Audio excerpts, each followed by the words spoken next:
Welcome to America's Top Rebbetzins. May Hashem watch over all the Jewish people and bring all the hostages back today and give enormous strength to all the IDF soldiers, including Eliezer Raphael ben Emuna, Eliezer Shneur Zalman Halevi ben Sarah, Elimelech Meir ben Benjamin Yonatan, and Elinatan David ben Flori Pracha. Please click on the subscribe button to subscribe to us on the America's Top Rebbetzins YouTube page, or click follow to follow us on your podcasting app so that you are the first to know when an inspiring new episode is posted.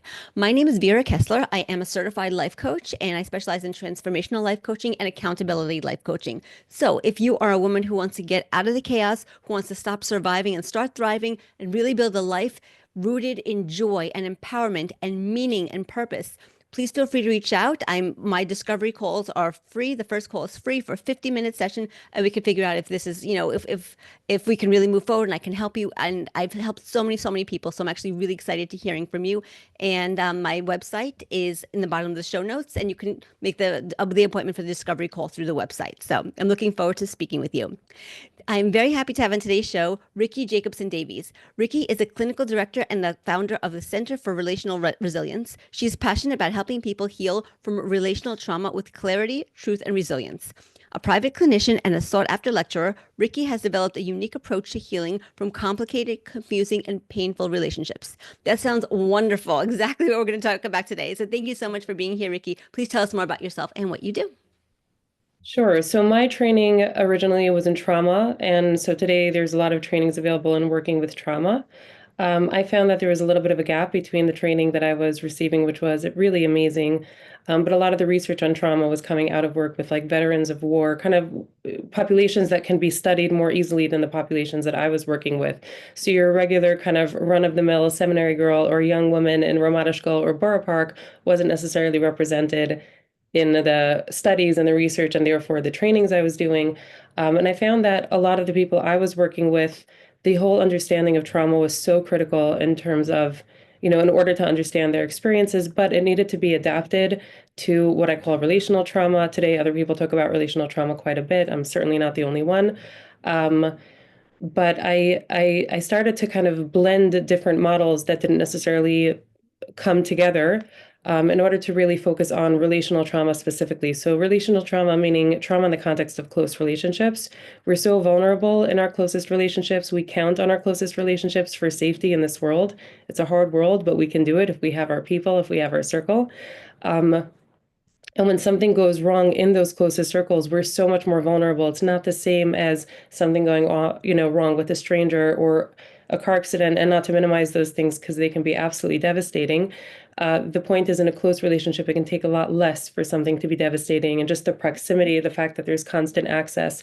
And so I really designated many years discovering the specific, more subtle and nuanced versions of relational trauma, which can have really comprehensive, pervasive, again, devastating effects, but their presentation can be much more subtle. The story could be much more subtle, much more confusing, not necessarily a big event that people could point to or a memory or a trauma. Many people wouldn't even resonate with the word trauma.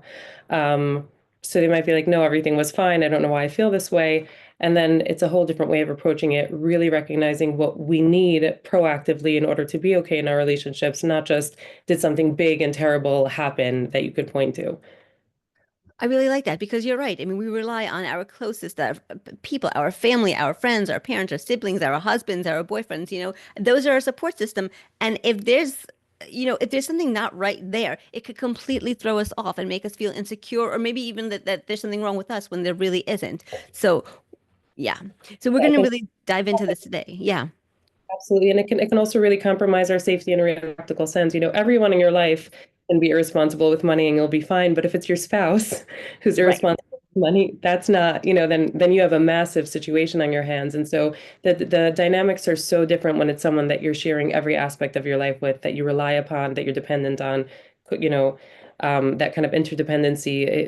The way other people are showing up, the way they're functioning, the way they're containing and managing themselves, whether or not they're emotionally regulated. If someone's dysregulated and they're your neighbor, that's very different than if they're in your own home. So yeah, really focusing on that.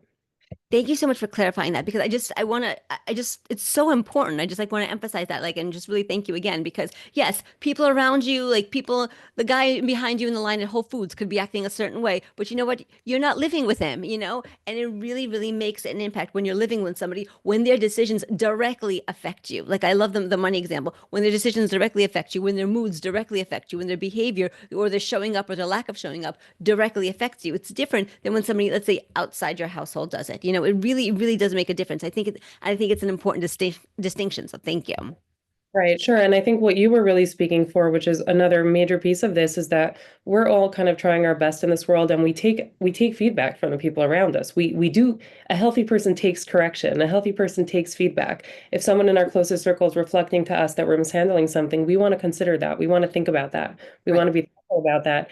And so if something's, if their own experiences are for some reason kind of really skewed or really extreme, by choice or not by choice, we can really develop a tremendous amount of self-doubt and confusion. And as people who are trying to do our best, that can cause tremendous confusion and fragmentation and massive issues just because it's not clear what's even going on, what reality is, what's happening.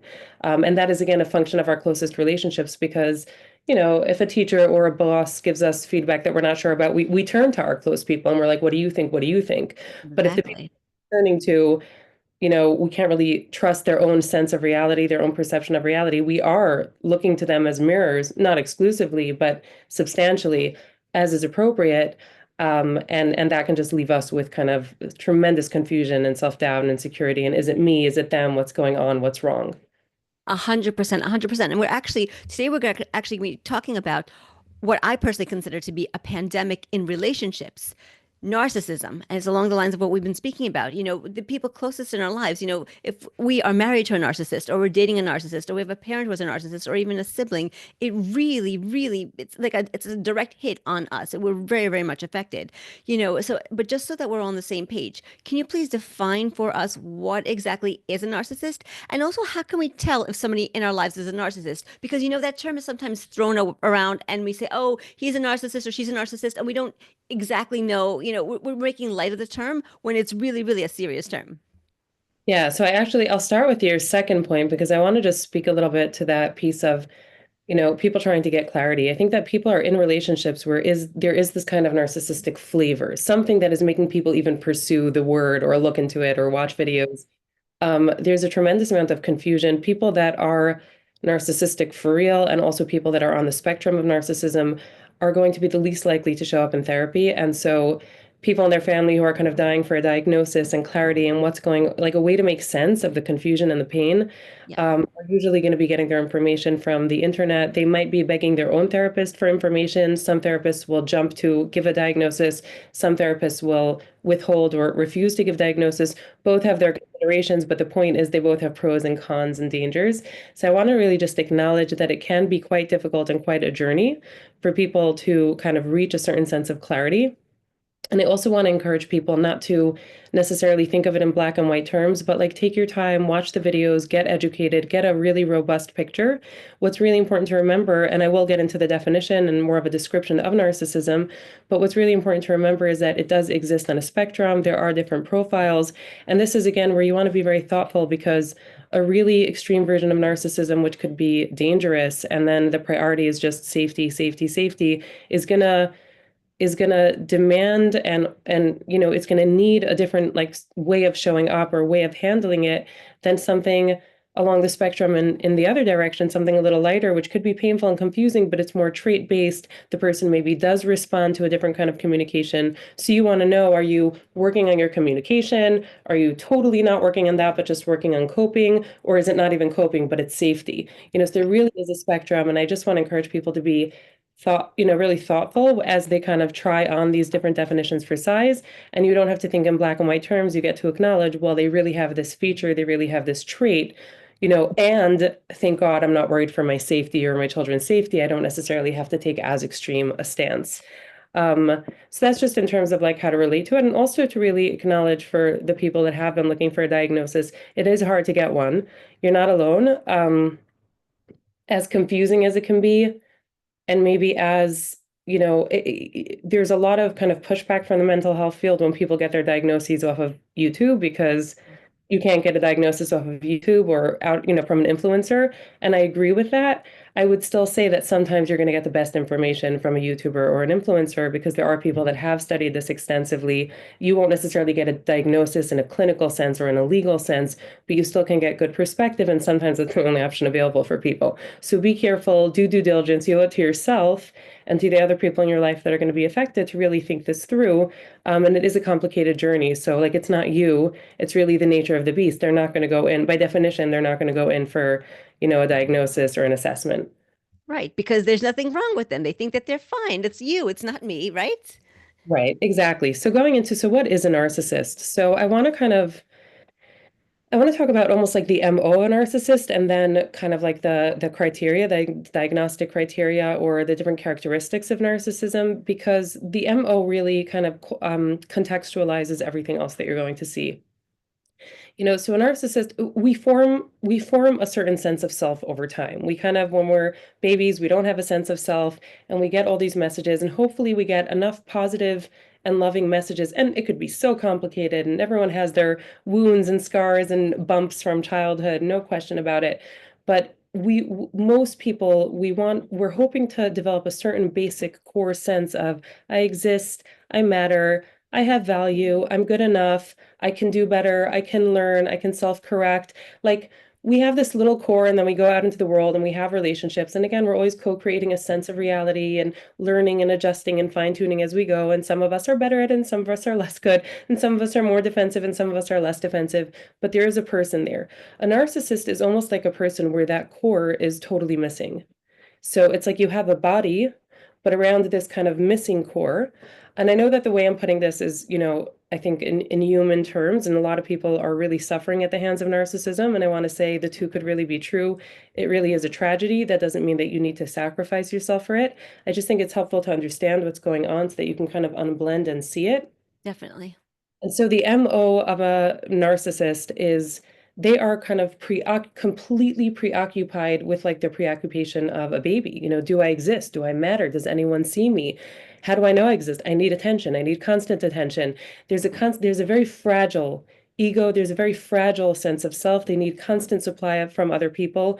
They're very entitled. Babies are entitled, but it's cute and it's age appropriate, and we don't even think of it as entitled. We just think of them as babies. They're vulnerable, they're needy, they need us for everything. A baby doesn't think about, well, let's be kind of mutually considerate. You have needs and I have needs and we both matter. Babies don't think in those terms. Narcissists also don't think in those terms. So narcissists, you have someone, 25, 35, 55 years old with the capacities of a 55-year-old with years of pent-up anger and frustration and fear and neediness, and that can come out in a very antagonistic and sometimes very frightening way, sometimes very punitive way. But the bottom, there is that entitlement, the sense that only I exist. There's this almost like, again, do I exist?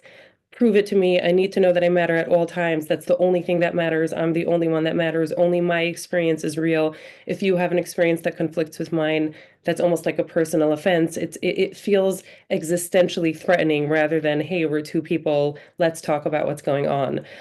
So there's a total inability, the idea of like taking responsibility or self-correction. They absolutely can't. There's a very fragile ego. They're very emotionally dysregulated. It literally is like, again, like a baby, but with the trauma, with that kind of empty shell and the pain and kind of latching onto anything. And again, as an adult, that can come out as very antagonistic. Also, like a baby, they don't have a developed moral compass. So babies don't have a good sense of right or wrong. There's more like what will get me what I want, what will get me what I need, what will get me where I need to be. So narcissists also, it's about manipulating other people to kind of give them what they want. They might be able to play a game of having a moral compass, and sometimes for societal reasons, they might live very superficially by a moral code. But again, it's very, very superficial. So it's like there's a superficiality which can be confusing, especially in the religious world, because the emphasis could be much more on appearances, but it could take on the appearance of like moral superiority. And then anyone who's in close contact with them is completely confused because they're not living by their own moral code. And there's constant hypocrisy. So there's like this superficial, even where there is kind of morality or values, it can be very kind of superficial or confusing or hypocritical or fragmented. Um, and then again, I would say there's the need for constant supply from other people, whether positive or negative. Again, this exists on a spectrum, but even if they're not on the edge of the spectrum where they're kind of pursuing that supply, they're certainly very sensitive to what they get from other people. So they might be like, okay, but then, yes, but then if you criticize or complain or aren't happy with them or don't appreciate them enough, they can really become extremely dysregulated and they need to kind of restore things so that they have that what, what for them, I don't even want to say safety, I would say soothing. They're so dysregulated, so they need this kind of in a chronic, kind of constant way. And I think another thing that's very striking about narcissism, like narcissists, is again this kind of very young way of thinking, their complete comfort and ease in terms of like manipulating reality. So the truth doesn't really matter so much. It's more like which narrative can I create to serve the purposes of the moment. If that narrative is to get you to do what I want, if that narrative is to get you to feel guilty, if that narrative, so they can also switch narratives. They might come one day and be very upset about something for one reason, and you might take that very seriously, and then the next day they're upset for the opposite reason. And what's good one day could be bad the next day. What's bad one day could be good the next day. What happened can be, history could be constantly rewritten. They're not busy with reality. They're not busy with you. They're not busy with a moral code. They're busy with, am I okay? Am I loved? Do I matter? Am I, and again, for some it will be like, am I special? For some it will be like, am I cared about? But, just that really completely self-oriented, see me, let me know, mirror to me that I exist, tell me that I matter, appreciate me, love me, adore me. Or if it's more the vulnerable type of narcissism, it might be pity me, see my pain, prioritize my pain, care only about me, don't have any pain. In any case, don't demand anything of me, don't ask anything of me. And kind of that's kind of the presentation of a narcissist. And obviously, for a person on the other side, this is completely confusing because for all of our idiosyncrasies and challenges and the different ways we show up in relationships, this is very extreme and it's very non-relational. So you think you're trying to create a relationship with another person, you can't understand the rules. The rules are totally different. They're really dominated in a very one-dimensional way by me. Everything, Right. whether or not I matter, I'm the priority, and what I'm entitled to. And your experience either doesn't exist or doesn't matter. You are here to supply me with what I need, in these different ways. Wow. Wow. Thank you so much. Oh my gosh, that was so comprehensive. And I really, really appreciated that, that deep developmental description of a narcissist. And what I'm coming away from is that they don't have a core. Like you said in the beginning, they don't have a self. Like there's no self there, you know? And so I can see it, listen, in babies, this was a really great example. In babies, they don't have a self. They're in the process of developing this self. So it's very, very developmentally appropriate. But in an adult, no matter how old the adult could be, like you said, 55, even 65, 75. And if they don't have a sense of self, it's very difficult for them to be able to relate in the world, whether it's in business or in marital relationships or even in family relationships with their siblings and with their parents, and even in making friends. Even friendships could be difficult for somebody like this because they don't have a core. And if you're constantly looking for people to validate you, not everybody is always ready to validate you. People are gonna, at one point, they're gonna say, it's not always about you. I have feelings too. I have my day. I have my responsibilities. I'm a person also. I'm a self. And it's very, very, very difficult for a narcissist to develop like a deep, meaningful relationship with somebody else because they cannot connect to that person because they're so busy taking energy from that person just to feel validated, just to feel seen, to feel loved, to feel important. It's a lot. It's a lot for the person on the other side of the relationship with that narcissist. Yeah, and I'll say one more thing, which is kind of a little bit paradoxical and again, very confusing for people, is that as much as they don't have the ability to relate in the sense that you exist and you matter, and in the sense that they can't that they don't necessarily care, they do have an incredible grasp on reading people. So in a sense, they are incredible. They're observers. They're perceptive. They know how to manipulate people very well. They can pick up very fast on what makes you tick, which buttons to press. And so in some circumstances or in some contexts or environments, they might be actually quite successful, not in a deep way. So they might dominate a workplace because you can get away with a lot with superficial charm or with a little bit of fear, a little bit of threatening, a little bit of bullying. Like there's a lot you can get away with in various contexts. And it can be incredibly confusing because, if you say they don't know how to relate or, which I've said, well, they kind of do, but in a it's a very frightening, almost like a creepy way. They'll know how to get you where they want you to be and where they need you to be. They're almost masters at that. So they're kind of better at getting people where they need them to be, but the price that they're willing to allow people to pay, that's the part that's incredibly frightening and that really it leaves shattered people in the wake. Again, this exists on a spectrum, but they will do what it takes and they will know how far they can go and how much more they can do. So if it's bullying, if it's putting someone down, if it's a work environment and they ruin somebody's reputation in order to get to the top, like they'll do that. Some. If it's a child that they're trying to keep in check, the fact that they might be putting so much pressure on the child, let's say a married child, the fact that they're causing issues in the child's relationship with their spouse, the fact that the child says, but my spouse, it doesn't work for them, we can't come for this visit. It's like that's not going to be looked at, but they'll know which button to press in order to get the child to come, whether it's, some sort of threat with the finances or some sort of guilt with something that they're going through, whatever it might be. So they will be masters at manipulating and getting people to show up in a certain way. Um, but it's kind of like they have the certain division that people make is like they have the cognitive empathy, but not the emotional empathy. So they can understand what people care about and what makes them tick, and they can use that to manipulate them, but they don't care. Usually we care. We have empathy. We can't help but care. We're like, ooh, ouch, we feel other people. So they'll feel it in the sense of like, oh, this will get them, where I need them to be. Now, again, there is really a spectrum. So there are people, with narcissism, some are going to like pursue in a more aggressive way and get what they want. Some are more like they can be pretty stable, but again, if they're thrown off, if you don't say thank you, or if they did ask for a favor and you didn't show up, or if they did do a favor and you didn't say thank you enough, or whatever it might be, it's more reactive. They're not proactively pursuing that supply, but it's like when they expect it and it doesn't come, they can be incredibly, that same kind of antagonism can come out, or those different threats, or, tantrums or rages, or just huge guilt plays or stonewalling or whatever it might be. And that's one of the features is they'll really let you know it when they're not happy. This is for sure. Now, I have an interesting question. There are different types of attachment styles, and whenever I think of narcissists, I sometimes think of the avoidant attachment style. Because like they're trying to avoid emotional connection with you because I don't think that they're not emotionally available, so they don't want to connect. Is there anything that you could speak to, about avoidant attachment styles in terms of narcissists? Hmm. That's a really interesting question. I think that narcissism can sometimes not mimic, but can look similar to other things because it might share certain features. And the That's true. avoidant attachment style definitely can kind of protect whatever feels unsafe about being close by keeping more of a distance.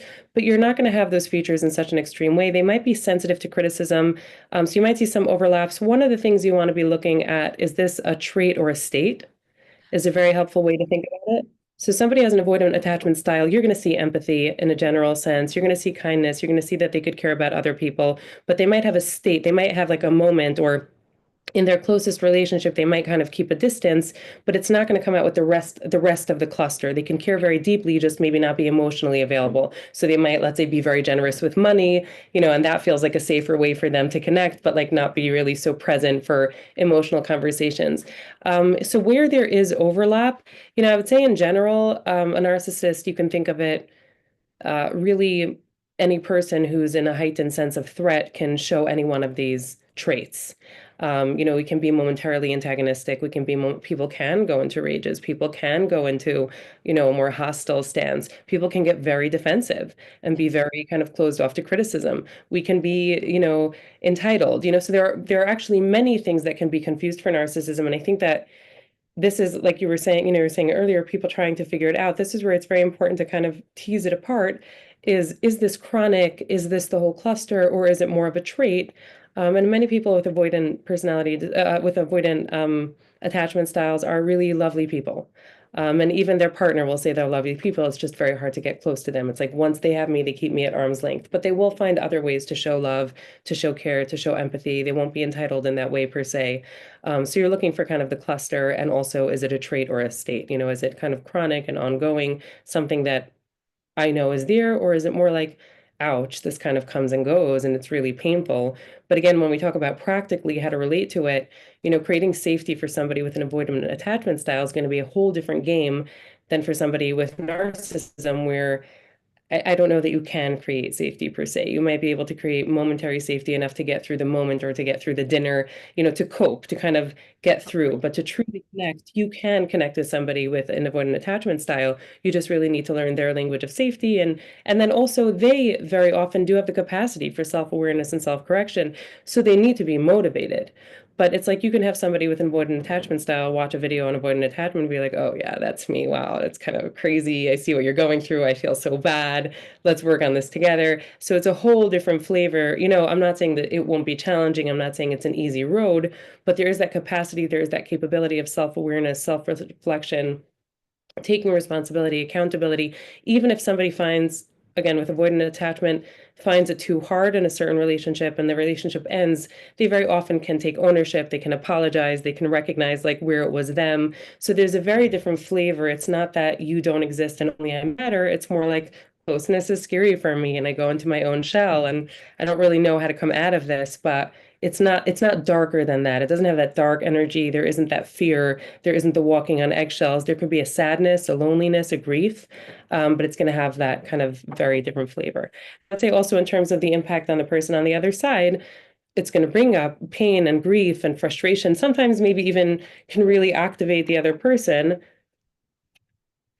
but it doesn't tend to completely suck dry the other person the way that narcissism does. So sometimes if it's like prolonged without the other person understanding what's happening, that can cause a lot of pain for anyone. Anytime there's a confusing dynamic that people can't put their finger on, that can cause a lot of pain.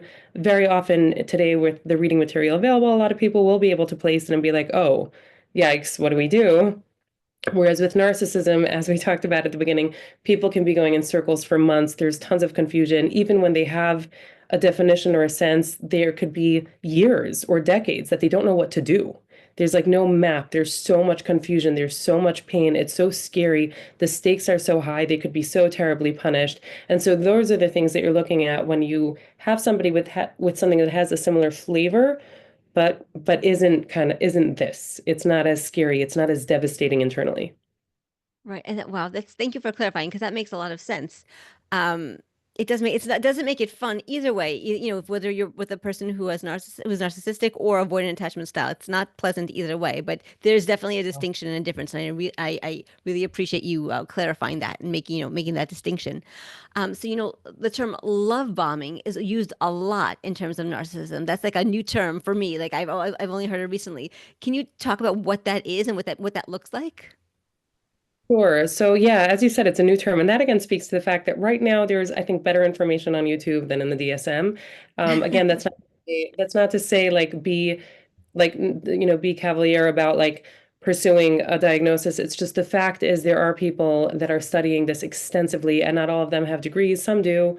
Dr. Ramani Durvasala is one of the world's leading experts on narcissism. I highly recommend getting totally educated with her videos, and she is qualified.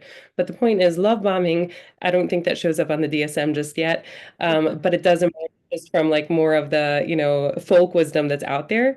Love bombing is again, like I said, narcissists, they know how to manipulate other people and get them to where they want to be. And one of the ways to, again, if you think of a baby who like knows how to put on the charm to get what they want, love bombing it is a combination because very often some narcissists, I don't think narcissists are always aware of what they're doing. I guess maybe the jury is still out on that, but I really think it depends on the actual person. Um, so you could say it's a manipulative tactic, but I'm not sure that it's consciously manipulative. But in any case, love bombing is really like it sounds, bombing another person, overwhelming, flooding another person with loving gestures, the kinds of things that you would think people only do if they love you. But the thing is, because they're so superficial and their whole approach to everything, they're so superficial even in their choice of a partner, and they're really just looking for someone that they can get that supply from, that attention, the validation, the affection, whatever it might be. Sometimes also money, or like it could be something even more superficial than that.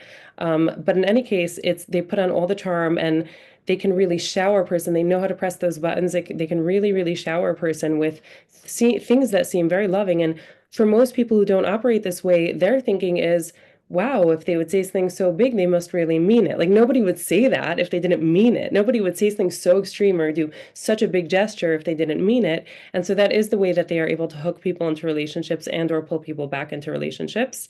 And love bombing is usually acknowledged as part of the cycle of once they have the person, the dynamic completely changes. But the other thing about love bombing is that I do believe that certainly some, maybe most, maybe I think different profiles, but certainly a substantial number of narcissists, I think they do buy into that fantasy. I think they find somebody and they kind of project this fantasy that if I could just have them, if I could just have their love, I'll be okay. And so to that degree, I don't even know that the love bombing is really more of a manipulation or more of a function of their own delusion, where again, that kind of very superficial way of understanding other people, if you think of that child who's like abandoned, and it's like, oh, mommy, you must be my mommy, or you must be my daddy. And so it's like, I think that they themselves sometimes buy into the fantasy, if I could just have you, everything will be okay. So it's part love bombing, but it's part also idealizing and projecting all these fantasies and kind of like an infatuation onto the other person. And then when they have the other person, the dynamic tends to really shift, and there are different kind of profiles, but yeah. It almost sounds like the love bombing is like a defense mechanism for them. Like they're trying to protect themselves by love bombing, because if I love bomb you, then you're going to love me right back, and I'm going to get my validation from you. I'm going to get my safety from you. I'm going to get security for you. So I have to do this first. Fine, here are the flowers and the roses, and we're going out to dinner and a trip to Paris and everything. But in return, I'm doing this because I want something in return from you. I want your love. I want you to see me, you know? Totally. It's very transactional, and like you're saying, like it's almost worth the investment. And yeah, for them it is like it's easier to kind of buy somebody with brand gestures. They don't have a map for how to actually do relationships. They don't have a map for how to show up and share and connect and be vulnerable and receive vulnerability. So it's kind of like, who do I have to buy next to get what I need? And that for them is actually an easier investment, so to speak, than showing up and actually having a conversation. I don't know if they would know what to say or what to share, because there is that kind of empty core. So Right. to kind of just talk and share and exchange, selves is not really on the table for them. And so it's these grand gestures, like you said, a defense mechanism or a protective way of like buying the love I need, making sure I'll have it, keeping the person so distracted. It's also a way to gain a certain control, because you really get in under somebody's skin when you give them that much love. When you give them, Yes. we want validation and love. We're not necessarily looking for it on that level, but we are prone to that. So when somebody shows up and they're like, whoa, with all that coming forth, um, there's a certain control that they get. You become theirs. It's like, oh wow, like, you need them more, you want that more, you get used to it. That's one of the things that people can find, again, very confusing. It's like, I never needed this before, but now that I have it, like, who wants to lose that? And so there's also an element of kind of, yeah, really kind of getting people and keeping them yours through the love bombing. Wow. Wow. So, I mean, people are dealing with narcissists in a number of relationships. Like, as we said, the love bombing, the unpredictability, the not feeling safe, if it's a really extreme narcissist. And some women have a narcissistic parent, or maybe both parents. Others have a sibling, or maybe it's an in-law or a cousin who's a narcissist. And some women are married to a narcissist. So, here's the million-dollar question. How do we deal with a narcissist in our lives, no matter who they are? That's really the question. But I want to break it down so we can come away from today's conversation with some concrete tips and strategies for each specific situations. So let's start off first by speaking about like a narcissistic husband or a boyfriend or an intimate partner. Like how does narcissism show up in male-female relationships, and what's the best way to handle a narcissistic spouse or boyfriend? Okay, yeah, like you said, the million-dollar question, an absolutely devastating reality when somebody discovers that their partner, that their spouse, is a narcissist. And I do want to make a differentiation. This is one of the things that you want to be looking at. Because narcissists, like they are really set on maintaining that control, keeping you where they need you to be. I do want to make a big differentiation between emotionally, it might feel the same, but it's actually really not the same when it's like a husband slash wife or a partner, a boyfriend. The difference being that if you do realize that this isn't sustainable, getting away from a boyfriend relationship, let's say when there aren't children, when there aren't shared assets, you're going to have a lot more freedom, a lot more of the ability to get away if you so decide. And I understand for people this is very hard. Like I said, the emotional battle can feel similar, but eventually a lot of people do reach their clarity. It takes time, but a lot of people do reach their clarity and a lot of people do want out. The problem is that in a marriage, that can be very complicated. People share children, depending on which type of narcissist somebody, all narcissists, they don't like not getting their way and they don't like losing their person, and they can be really retaliatory. So it can be very difficult to get away. And a lot of people know this because they've been with the narcissist for a long time, and they know that divorce can be so much worse than the marriage. Sometimes divorce really brings out the worst in people. And I'm not saying not to get divorced or yes to get divorced. Right now, I just want to focus up for a second on the hope people have if they are pre-marriage, if they're not married, if there isn't a legal institution around their relationship, if there aren't shared children, if there isn't a shared bank account. I would say protect your assets and protect your freedom really carefully until you're ready to make a really clear choice and understand the stakes. Once you get into a relationship with somebody who's not going to let you go, you don't want that legal, the legal pieces there as well, or the shared children as well, because it could be hard to leave. Um, it's obviously, impossible to tell. I think a lot of people go through the should I stay or should I go? I think I want to take this as an opportunity to really validate the complexity in that, because I think for a lot of people watching from the outside, many, many people will be like, you should leave the relationship. You should just leave. Of course, people are going to get a lot of bad advice the other way, where they'll be talking to people who don't realize it's narcissism, and they'll get kind of the more classic, like, if you would just be a little more understanding or show a little more appreciation, everything would be fine. Did you hear what he said? He was in so much pain. That's why this was going on. That's why that was going on. So there's going to be a lot of confusing advice in both directions. Um, but what's very difficult is that what I've seen with people in narcissistic marriages is it's kind of like a lose-lose. Like if you stay, people will judge you and shame you, and if you leave, people will judge you and shame you, and you also might pay a very heavy price. My biggest recommendation would be to get really, really personalized support, to realize this is something that is not simple to navigate. It's very case by case. It really does depend on, do you have the resources? Do you have people who will help you? Are you part of a system where you can get support from the system? So I think that, whether or not you stay or leave, what's going to be critical for your well-being and mental health is going to be resources, other people, other sources of support, emotional support. Again, each relationship is so specific. So, a lot of times something that comes up is like the control of the money, and this isn't across the board, but if you don't have control to money, you're going to have a lot less kind of freedom. And so to kind of again get that support and start working towards having some sort of bank account, some sort of, your access to your own money in one way or another. But these things have to be very meticulously designed, because depending on the degree, how extreme this particular narcissist is, if they are retaliatory, if they do get angry, it could actually be a little unsafe. You really, really have to assess your safety, even to make choices like opening your own bank account, or, having kind of like so I would say really get very personalized support, but very critical is to know that you need a life outside of this relationship. You need emotional support. It would be ideal to be part of a support group or seeing a therapist. Again, you want to keep your safety, so don't share that with a narcissist. Um, really making sure they have resources elsewhere.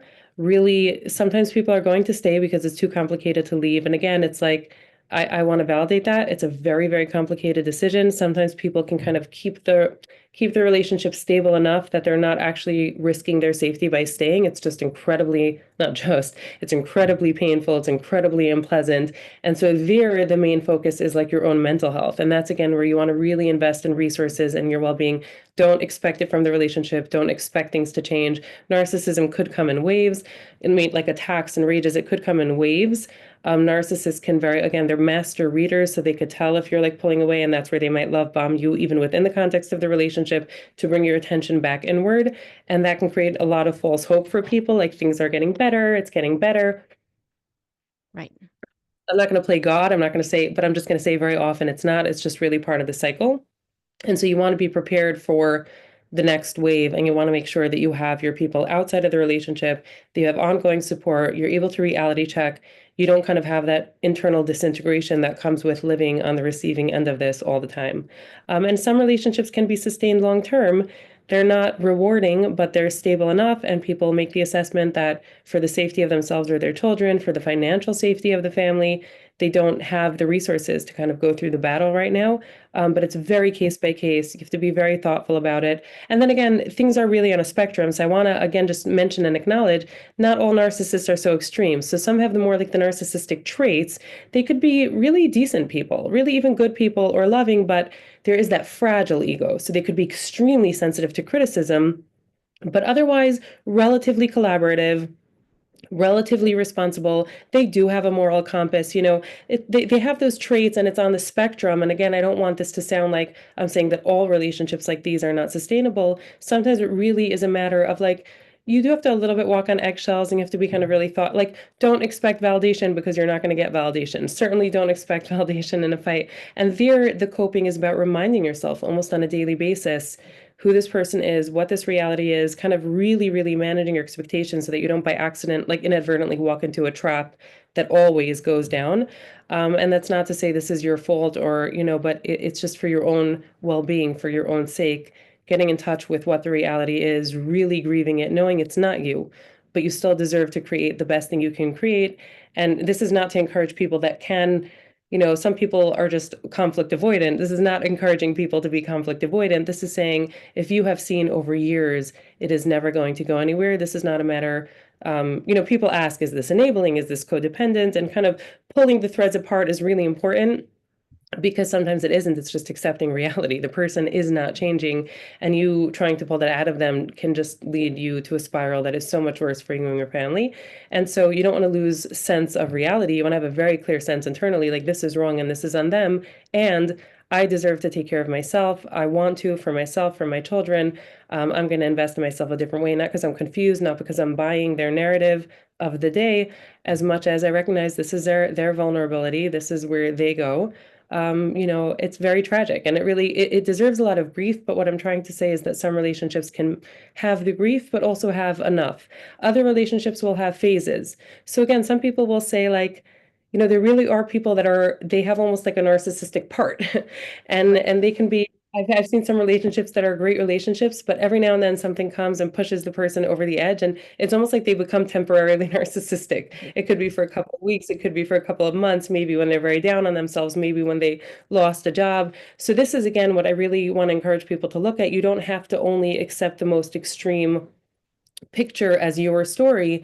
You get to say like, okay, it is kind of painful to recognize that sometimes they go into that zone and come up with a coping plan for when they go there so that you don't get pulled under with them. And then allow yourself when they come back to the extent that you can to create with the relationship, what it is that you want to and what it is that is possible in the context of that reality. So it really is diverse. And I really recommend people getting very individualized care from people who know the topic. Um, many people do not understand narcissism. A lot of the advice is going to be, again, like the classic self-help kind of advice or the oversimplified just leave kind of advice. And they both really are very unfair to the people who are like, I can't just leave and I don't want to hear that again. But also telling me to like show appreciation in order to make this better. I don't think that's the missing piece. I'm showing appreciation, in 99 out of 100 interactions. It's the only thing I'm allowed to show. I need something a little different. So really helping people kind of identify where they could set boundaries, where a certain kind of gentleness actually is helpful and beneficial, what they could create, what they could count on, what they can't, and where else to find those resources is a lot of the work. Very nuanced, very fine-tuned, very individualized, and critical that the person walking them through this either really knows narcissism or at the very least could contain the complexity that they're dealing with and really listens to them and doesn't just give them an oversimplified answer as if that really puts everything away, because it doesn't. It's very complex. It's true. You're 100%. You hit the nail on the head. And I love that you said, you have to live in the reality that you have. You know what I mean? You have this certain reality. It's not like everything is like peaches and roses all the time and tomorrow will be better and wake up, with a sunny smile and and a happy face and everything's going to be good. You really there's a reality to it, like a day-to-day reality about living with somebody who does not have a core self and is relying on you, whether he's manipulating you or even if he's on the lighter side, maybe just walking around your house, not validating you, not interacting with you, not connecting with you. That could be also painful, even though it's on the, I guess, the lighter side of the narcissism spectrum. It's hard, Right. but you have your reality and you have to live within it. And I love that because that's what it is. That's what we have to do on a day-to-day basis. But we have a little bit of time left, and I just want to ask you. We talked about a lot about husband and wife, narcissism in the husband-wife relationship. But I do want to touch about the other relationships. The relationship with parents. Sometimes a child, when I say child, it could be a 25-year-old child, a 30-year-old child, could have narcissistic parents, and that's not any less painful. Also, because your parents are also your source of support. You want to be able to turn to your mother, your father, or maybe even a sibling or an aunt or a cousin, and just to get that support and validation that you need. You could be going through so many different things, and you just want that support, and it's just not available. Absolutely. I would say that a huge part of this work, wherever you are on the spectrum and in any relationship that matters to you, is grief. Grief is the process of coming to terms with the reality, Yes. really, really coming into reality, taking the time to ask yourself to really name what is it that I wish I had, and let yourself name it and journal to it and write it and see it on the paper and then look at the reality and ask, and do I? Is it that? And you might discover that in some ways it is. You might have a parent that's kind of really self-absorbed in so many ways, but they will take you on a really nice vacation with your family, once a year. And that's what you have with this parent, and that's as much as it's going to be. Grief is a huge part of the work. Sometimes, again, you might discover, like, my parent is good as long as I only complain about these things, or as long as I only share about those things, or as long as I don't share my successes. And you want to be able to give yourself that permission to be nuanced about it and specific about it and be like, you know what, we'll have a superficial relationship. At least my kids will have a relationship with their grandparents. You can't pull something out of another person that they don't want to give. But I find that when you are able to be in your own reality, you can show up in the best way possible, and you'll get hopefully the best version of them. Not always. Sometimes when you kind of reclaim your own equilibrium, you'll actually get a worse version of them, because boundaries comes into play with parents. With parents, the pro is that the natural way of things is that you're working towards your own autonomy and independence. So unlike a husband, you can, work towards financial independence. You can. Sometimes parents will manipulate and control with money, but a lot of children with narcissistic parents will really invest in their own financial independence so that they're not held on a string for, decades. Some people will be, and it's eye-opening for them to realize, like, it might not be worth it. They might still want the money or the inheritance or whatever it is, but they kind of feel like it's not worth it to be bound. Me and my husband, my children, my family, my wife, whoever it is, we have to be so controlled because we're, for 40 years obsessing over this inheritance that they promised me if I listen. So you want to really kind of separate out the different things and gain all the autonomy that you can, so that at least you can make choices.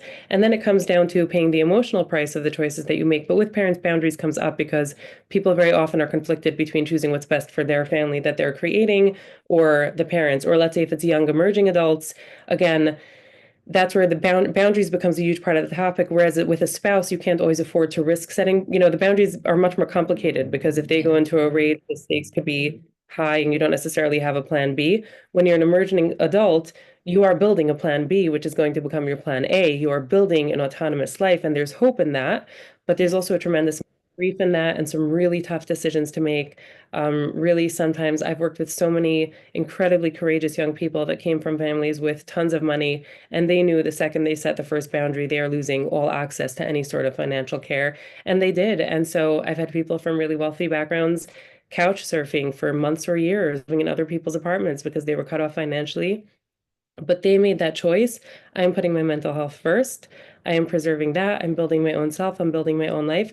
And sometimes a year or two later, when the narcissistic or controlling parent realized, wow, they're really serious about that, they did kind of let them back into their life on different terms.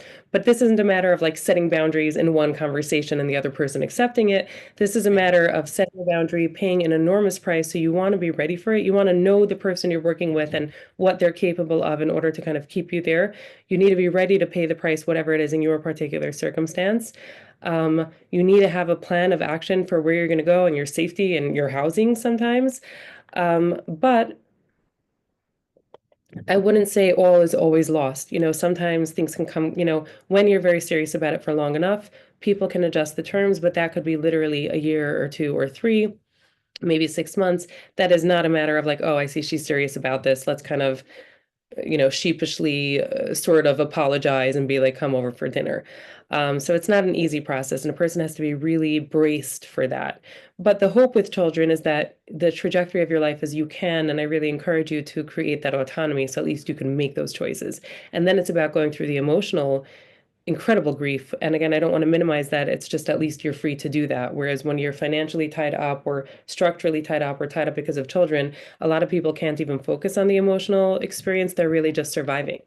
Right, So it's exactly. like their equilibrium and not getting pulled in versus going through the grief, which let's say children might go through for years or like literally decades. Uh, but hopefully they at least can. And that's, going to be a very big difference. And then so on and so forth for the other relationships where there's even more distance, even less dependence. Let's say it's a sibling, there could be tremendous grief. There could be fear because sometimes, again, if it's a more hostile, aggressive, retaliatory, they could come after you, they could humiliate you, they could go on a reputation war against you. Um, but sometimes they're just much more self-centered and self-absorbed. And if you kind of keep your distance, and there's the gray rock concept, which is like you just don't give them that emotional reaction. No matter in any of these relationships, you don't want to give that emotional reaction because from a narcissist perspective, that's actually valuable. It means you care. It means you're invested. It means you're connected. It's part of control. So whichever relationship it is, you want to develop the ability to be very like a rock that water slides off of. So again, with a sibling, there could be a tremendous amount of grief, but managing and coping could be easier, kind of creating the distance you need or the boundaries you need if there are technical things to be concerned about, and otherwise really working through the emotions. But again, I want to encourage people, I'm kind of giving a more extreme picture, just, for the sake of, for lack of time, we can't go through every profile, but I do want to encourage people to really recognize it really does exist on a spectrum. I've seen people with pretty severe narcissistic traits that also have substantial kindness and generosity, but it's like fragmented and split, and you don't know what you could count on and what you could rely on. But if that is your person and you are staying with them, you deserve to really pick that apart and break that down so that you can figure out this is what I could rely on, this is what I can't, and learn to live within those parameters while always supporting and supplying yourself with what you need from the outside. Right. So that's what I was going to ask you because literally, like, we have time, we have maybe like 2 minutes. And I just wanted to leave our listeners and our viewers on such a positive note because there is hope here. I don't want anybody to lose hope or, leave on a low note. And is there any words or any word of strength, any words of wisdom that you could tell us, for people who are in narcissistic relationships, just so that we can go on, just to fill us with some positivity that, just because we're in a relationship with a narcissist, it doesn't mean that we can't be happy within ourselves. Doesn't mean that all our emotions have to be based on the narcissist. That doesn't mean that we can't have a life within ourselves, that we can't have joy within ourselves, that we can't have positivity within ourselves. Because I feel like there's still hope. Even if you're in a relationship that's not working for you, it doesn't mean that you have to succumb and give in to being sad all the time because of it. Absolutely. And I'm so happy that you asked because I really agree with you. I think that this is really such an important takeaway. I think that the big key for people who are in relationships with narcissists is to reorient yourself. We go into a relationship with a certain sense of what a relationship should look like and what our joy is going to look like and what our, fulfillment in life is going to look like. And it's all very automatic and implicit. And, it's just kind of there. We have a certain idea, and the loss of it can create tremendous confusion. And I would say the big thing for people, I have seen people in narcissistic relationships build very fulfilling and meaningful lives outside of the relationship or alongside the relationship.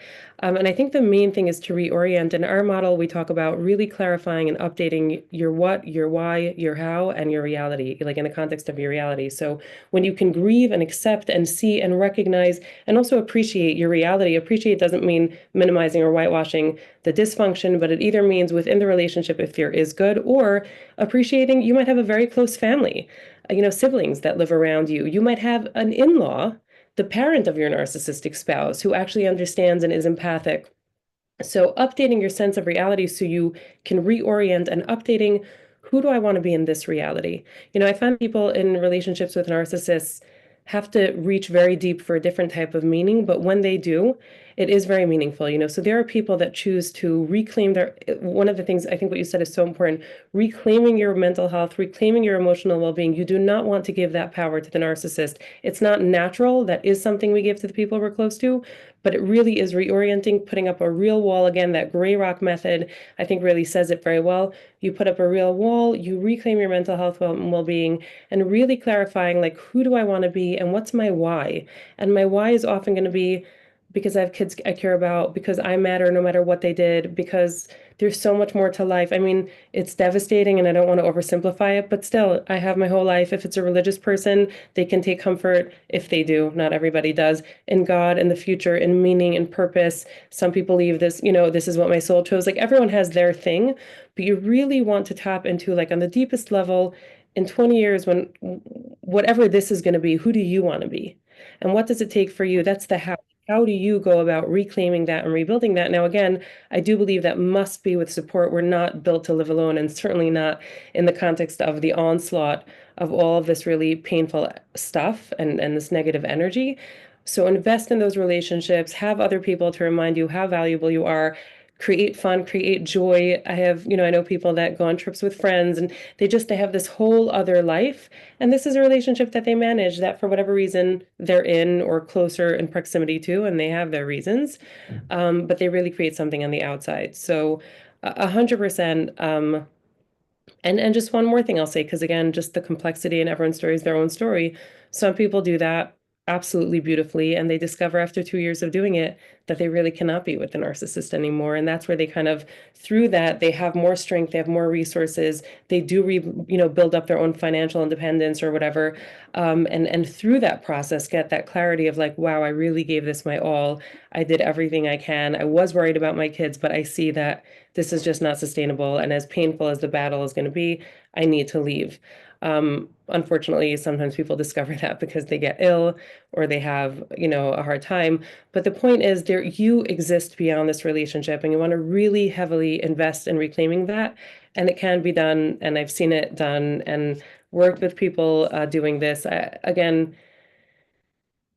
I would say that these people are like the most heroic, courageous people I've worked with. They have had to dig so deep. They have fought for their families, for their kids, for things that really matter. If we say that narcissist is characterized by superficiality, the people grappling with narcissists in their lives are the polar opposite. They dig so deep.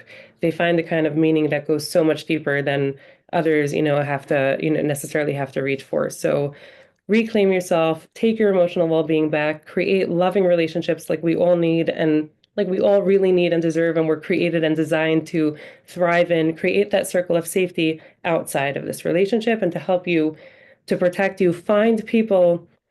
Again, people can kind of struggle with secrecy. I would say you need choose people wisely and safely, but you need people that you could talk to about this. You need to be reality checking on a regular basis.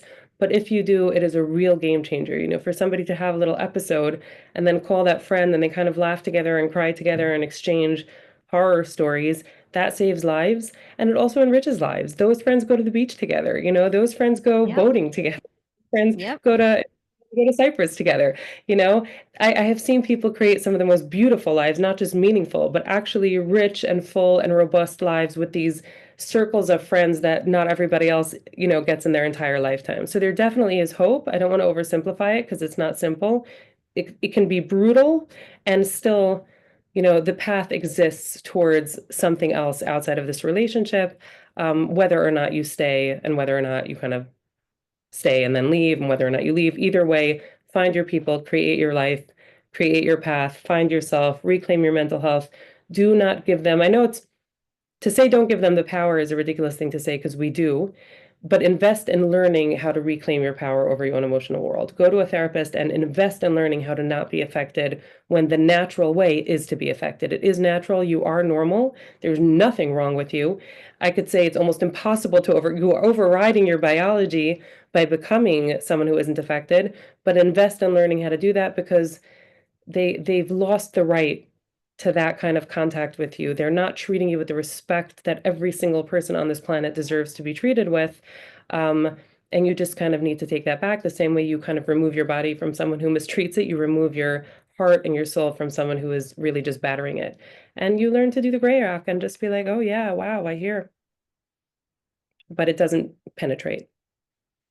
That's beautiful. It's so beautifully well said. And we covered so much and it was in such deep scope. And we left off on a note of hope because there really is hope. And I love the way that you describe that you can really build a beautiful life for yourself, even if your relationship isn't what you had envisioned it. I think it's so powerful and so beautiful. So thank you. Thank you so much, Rikki, for joining us on America's Top Represents. It's a wonderful, wonderful conversation that we had. And may Hashem watch over all the Jewish people, bring all the hostages back today, and give strength to all the IDF soldiers, including Eliezer Raphael Leib ben Emuna, Eliezer Shneur Zalman Halevi ben Sarah, Elimelech Meir ben Benjamin Yonatan, and Elinatan David ben Flori Pracha. Thank you so much again.